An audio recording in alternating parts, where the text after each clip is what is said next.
Friends, welcome to BL English classes. Today we are going to learn WH questions.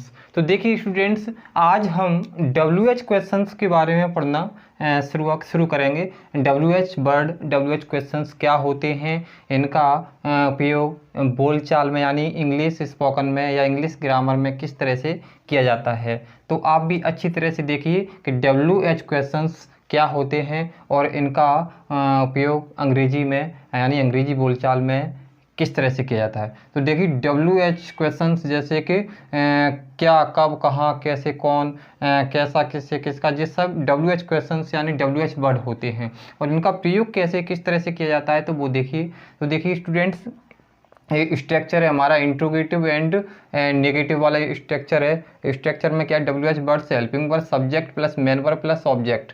WH word negative interrogative है WH word plus helping verb plus subject not main verb object other words. तो देखिए students, तो हमारे जो English के जो sentence होते हैं हिंदी इंग्लिश मतलब ये तो हमारे एक आंसर हो गए, आंसर बनाने के लिए हो गए, लेकिन हमें बनाने के लिए जो हिंदी में जो सेंटेंस आते हैं वो किस तरह से आते हैं या इंग्लिश में जो हिंदी में होते हैं वो WH क्वेश्चन कहाँ पर होते हैं।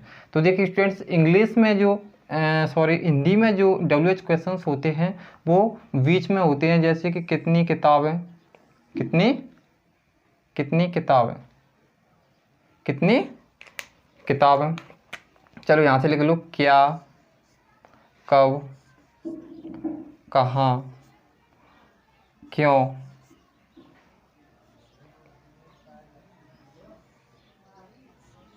कौन,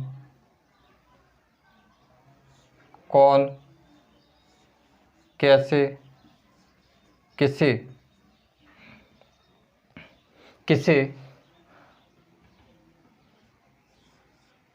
कितनी किताबें, कितना दूध। तो देखिए स्टूडेंट्स, जब ये सेंटेंस हिंदी में बोले जाते हैं तो WH क्वेश्चंस यानी इंट्रोगेटिव वर्ड या क्वेश्चन वर्ड जो होते हैं बच्चों, WH वर्ड होते हैं जो क्वेश्चन वर्ड होते हैं वो हिंदी के वाक्यों में बीच में दिए हुए होते हैं। कहाँ पे आते हैं? बीच में आते हैं। वाक्य के बीच में देखो, क्या, कब, कहाँ के सब बीच में होंगे। लेकिन जब इनका इंग्लिश में यानी कि हिंदी टू इंग्लिश ट्रांसलेट किया जाता है तो WH क्वेश्चन का जो प्रयोग होता है वो सबसे पहले किया जाता है, यानी कि वाक्य की शुरुआत में ही किया जाता है। तब उसके बाद हेल्पिंग वर्ब लगाते हैं, उसके बाद सब्जेक्ट, तब मेन वर्ब ऑब्जेक्ट। और इंट्रोगेटिव नेगेटिव वाला होता है, नेगेटिव होता है वो WH word helping verb subject not main verb object. तो देखिए स्टूडेंट्स, इसको बनाते कैसे हैं वो देखिए आप। जैसे कि इसमें क्या होता है कि हेल्पिंग वर्ब है हमारी और मेन वर्ब है, तो बच्चों किसी भी टेंस में आ सकता है। जो इंट्रोगेटिव जो WH क्वेश्चन होते हैं वो किसी भी टेंस में आ सकता है। तो टेंस के अनुसार हम WH क्वेश्चन को बनाएंगे। किसके अनुसार बनाएंगे? टेंस के अनुसार, टेंस के अनुसार हम WH क्वेश्चन को बनाते हैं। तो देखिए स्टूडेंट्स, सबसे पहले WH क्वेश्चन वर्ड, उसके बाद helping verb subject main verb object. तो हम बनाएंगे जैसे कि आप क्या चाहते हो, यानी कि आप क्या चाहते हो। तो देखिए व्हाट डू, देखिए प्रेजेंट इंडेफिनिट का सेंटेंस है बहुवचन के साथ में do you want, question mark अवश्य। तुम कब जागते हो, when do you get up, when do you get up. वह अंग्रेजी कहाँ पढ़ता है, तो वेयर, एक वचन है डज ही रीड इंग्लिश। तुम कक्षा में शोर क्यों मचाते हो, तो वाई, बहुवचन के लिए do you make a noise इन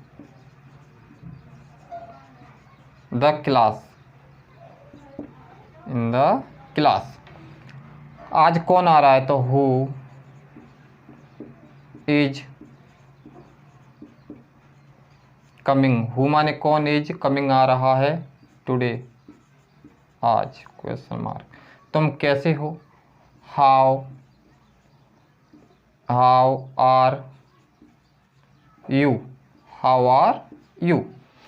तुम रोज किसे बुलाते हो, तुम रोज किसे बुलाते हो, whom do you call, DAILY, daily. तुम रोज किसे बुलाते हो। देखिए स्टूडेंट्स, तुम कितनी किताबें पढ़ते हो, तुम कितना दूध पीते हो। तो इसमें देखो कितना कितनी की मीनिंग हाउ मच और हाउ मैनी रहती है।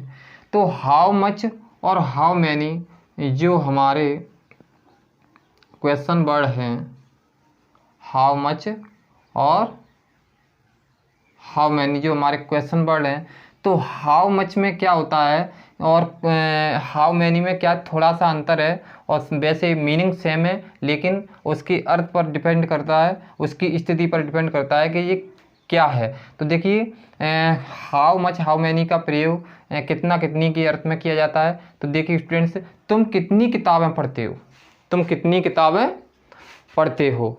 तो देखिए स्टूडेंट्स, तो देखिए हाउ मच हाउ मैनी का मतलब होता है कितना कितनी कितने। तो इसमें क्या होता है कि हाउ मच और हाउ मैनी का प्रयोग कब किया जाता है वो देखिए। तो देखिए स्टूडेंट्स कि हाउ मैनी का प्रयोग तब किया जाता है जब काउंटेबल नाउन होता है, यानी कि हाउ मैनी काउंटेबल नाउन के साथ प्रयोग किया जाता है, और how much uncountable noun. Countable noun उसे कहते हैं जिन चीज़ों को हम गिन सकते हैं, वी कैन काउंट। ऐसी चीज़ें जिन्हें हम गिन सकते हैं वे होती हैं काउंटेबल नाउन, और ऐसी चीज़ें जिन्हें हम नहीं गिन सकते हैं वे होती हैं अनकाउंटेबल नाउन। तो काउंटेबल नाउन के साथ हाउ मच हाउ मैनी का प्रयोग करेंगे, और अनकाउंटेबल नाउन यानी कि जिनको हम गिन नहीं सकते हैं, वी कैन नॉट काउंट, उनके साथ हम हाउ मच का प्रयोग करेंगे।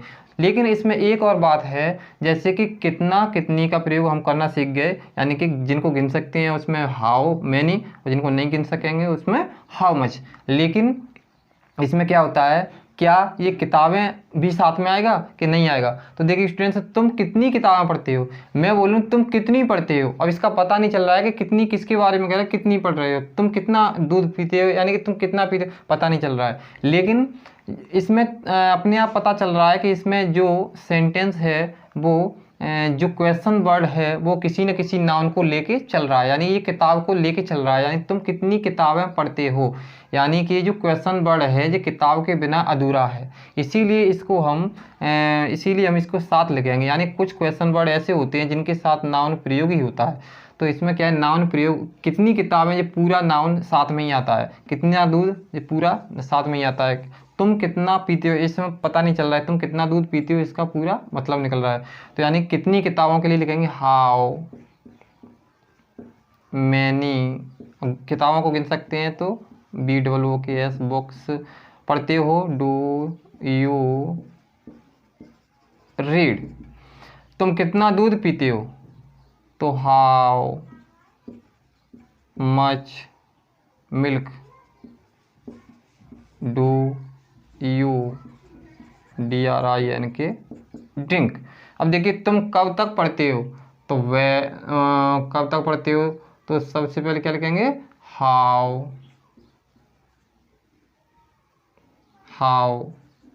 लॉन्ग डू यू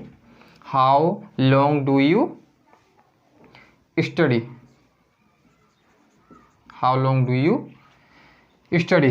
तो देखिए स्टूडेंट्स, अगर हम नेगेटिव बनाएंगे, तो देखिए स्टूडेंट्स नेगेटिव बनाएंगे तो क्या करेंगे, जैसे कि आप क्या नहीं चाहते हो, तो व्हाट डू यू, और सब्जेक्ट के बाद नॉट लगाना है, किसके बाद, देखिए सब्जेक्ट के बाद क्या लगाना है हमको, सब्जेक्ट के बाद नोट लगाना है, हेल्पिंग वर्ब सब्जेक्ट से पहले। एक बात ध्यान रखें कि इंट्रोगेटिव सेंटेंस होने पर, चाहे किसी भी स्थिति में इंट्रोगेटिव सेंटेंस हो, या तो वो मतलब पहले क्या आता है उसमें हो, या फिर जो क्वेश्चन वर्ड बीच में आते हैं हिंदी के वाक्यों में उसमें हो, किसी भी स्थिति में हो, क्वेश्चन वर्ड यानी क्वेश्चन वाले जो सेंटेंस होते हैं उनमें जो हेल्पिंग वर्ब होती है वो सब्जेक्ट से पहले ही हमेशा प्रयोग होती है, सब्जेक्ट से पहले प्रयोग होती है, और नॉट जो है वो हमारा सब्जेक्ट के बाद आएगा।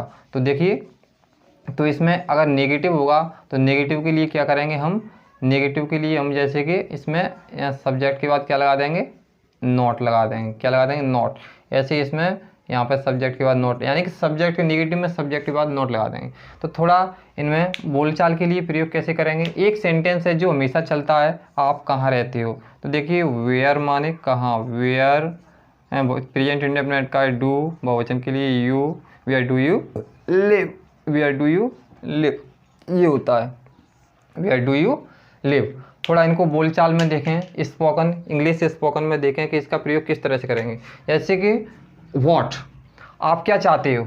वॉट डू यू वांट, आप क्या करते हो। वॉट डू यू डू, आप क्या खाते हो। वॉट डू यू ईट, आप क्या पढ़ते हो। वॉट डू यू रीड, आप क्या बोलते हो। वॉट डू यू स्पीक, आप क्या लाते हो। वॉट डू यू ब्रिंग, यानी इस तरह से हम इसका प्रयोग कर सकते हैं। यानी कि आप क्या पहनते हो। वॉट डू यू वियर, कुछ भी, यानी कि आप क्या कर रहे हो। वॉट आर यू डूइंग, आप क्या खा रहे हो। वॉट आर यू ईटिंग, आप क्या लिख रहे हो। वॉट आर यू राइटिंग, आप क्या याद कर रहे हो। वॉट आर यू लर्निंग, आप क्या गा रहे हो। वॉट आर यू सिंगिंग, आप क्या चला रहे हो। What are you driving, operating, या कुछ भी कह सकते हैं। जैसे कि व्हेन माने कब, तो व्हेन माने कब, तो कब के लिए हम प्रयोग कर सकते हैं कि जैसे तुम कब जागते हो। When do you get up, तुम कब सोते हो। व्हेन डू यू स्लीप, तुम कब लिखते हो। व्हेन डू यू राइट, तुम कब पढ़ते हो। व्हेन डू यू रीड, तो इस तरह से कर सकते हैं। और वेयर, तुम कहाँ जा रहे हो। वेयर आर यू गोइंग, तुम कहाँ पढ़ रहे हो। वेयर आर यू रीडिंग, तुम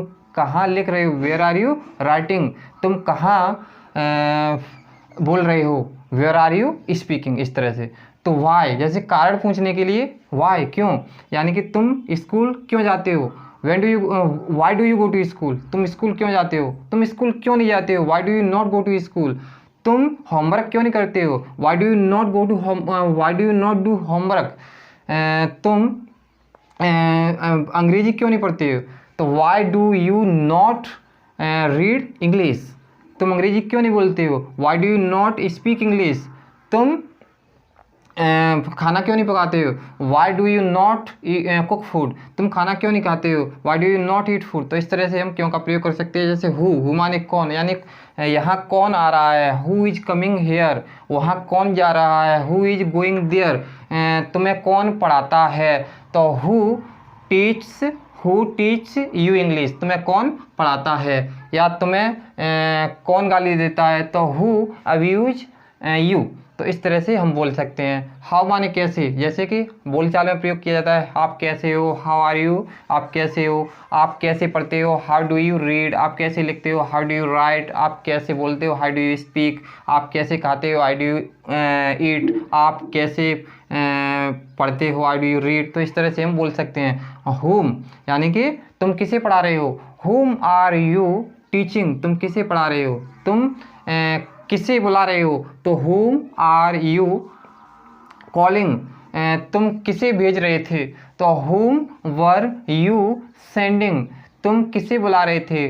तो whom वर यू कॉलिंग, तो इस तरह से हम इनको बोल सकते हैं। जैसे विच है, तो आप कौन सी कक्षा पढ़ रहे हो। तो in which class do you study, आप कौन से स्कूल में पढ़ते हो। In which school do you study. How long, तुम कब तक जागते हो। How long do you get up, आप कब तक पढ़ते हो। How long do you read, अब आप कब तक बोलते हो। How long do you speak, इस तरह से बोल सकते हैं। जैसे कि हाउ मैनी, तुम कितनी किताबें पढ़ते हो। How many do you read English, how many books do you read, आप कितनी पेन्स खरीदते हो, आप कितने पेन खरीदते हो। How many pen do you buy, आप कितनी मोबाइल चलाते हो। How many mobile do you operate, तो इस तरह से हम इसका प्रयोग कर सकते हैं। हाउ मच का भी प्रयोग, जैसे कि आप कितना दूध पीते हो। How much milk do you drink, आप कितना पानी पीते हो। How much water do you drink, आप कितनी शक्कर खाते हो। How much sugar do you eat, आप कितना काम करते हो। How much work do you do, तो इस तरह से हम बोल सकते हैं। जैसे कि आप कितनी चाय पीते हो। How much tea do you take, तो इस तरह से स्टूडेंट्स हम इन WH question and WH word का प्रयोग कर सकते हैं और अपनी अंग्रेजी भाषा को और अच्छी बना सकते हैं। आई होप यह वीडियो आपको अच्छी लगी होगी। अगर यह वीडियो आपको अच्छी लगी हो तो इसको लाइक करें, कमेंट करें और चैनल को सब्सक्राइब करें।